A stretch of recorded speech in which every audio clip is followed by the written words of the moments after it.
గురుగారు, ఈ వారం తులారాశి వారికి ఎలా ఉంది? తులారాశి వారికి శ్రేష్టమైన కాలం నడుస్తోంది.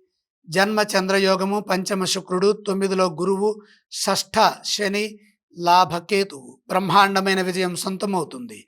మనోబలంతో మీ కార్యాలను మీరు మొదలుపెట్టండి. ఫలితాలు మీకు అనుకూలంగా ఉంటాయి.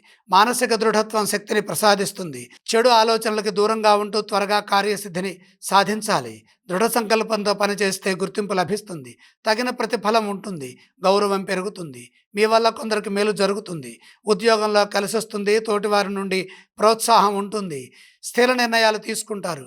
గతంలో ఏర్పడిన దోషాలు తొలగుతాయి. సుహృద్భావ వాతావరణంలో ముందుకు సాగండి. ఎంత కృషి చేస్తే అంత ప్రతిఫలం వస్తుంది. కాబట్టి నిరంతర కృషితో, నిరంతర సాధనతో లక్ష్యాలను పూర్తి చేయడం చాలా అవసరం. ఆర్థిక విజయాలు బాగున్నాయి. బుద్ధి చతురతతో ఆలోచించి నిర్ణయాలు తీసుకుంటే ఆదాయ మార్గాలు పెరుగుతాయి.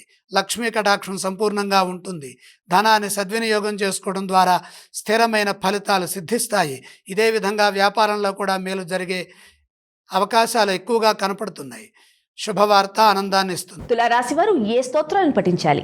తులారాశి వారు తప్పనిసరిగా లక్ష్మీ ధ్యానం చేయడం మంచిది. తులారాశి వారు ఏ ఆలయాన్ని సందర్శిస్తే వారికి బాగుంటుంది గురుగారు?